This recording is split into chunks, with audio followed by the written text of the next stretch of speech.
অঞ্জলি দৈমাৰী বাইদেৱে ৰাজনীতিক পাৰ্টিত আছিলে।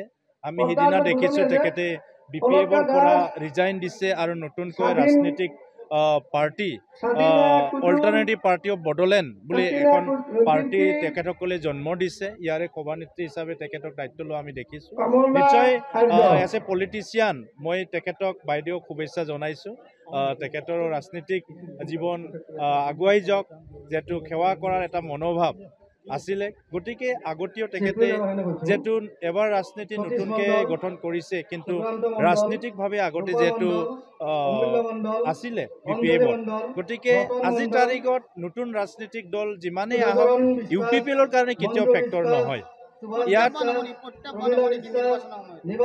UPPLৰ আজিৰ তাৰিখত কোনো প্ৰত্যাহ্বান কৰিব পৰা ইয়াৰ ৰাজনৈতিক দল নাই। আমি সম্পূৰ্ণভাৱে সাজু আৰু আমি দেখিছোঁ ৰাজনীতিকটো বহুত পাৰ্টি জন্ম হ'ব পাৰে। আজি ৰাজনীতিক পাৰ্টি জন্ম হোৱাটো কোনেও একো ক'ব নোৱাৰে, এইটো ৰাইটছ হয়। গতিকে তেখেতসকলে ৰাজনীতিক পাৰ্টি জন্ম ল'বই। কথাটো হ'ল UPPLে ৰাইজক সেৱা কৰিব আহিছোঁ। ৰাইজে আজি শান্তিত বিটিআৰ অঞ্চলত বসবাস কৰিব পাৰিছে।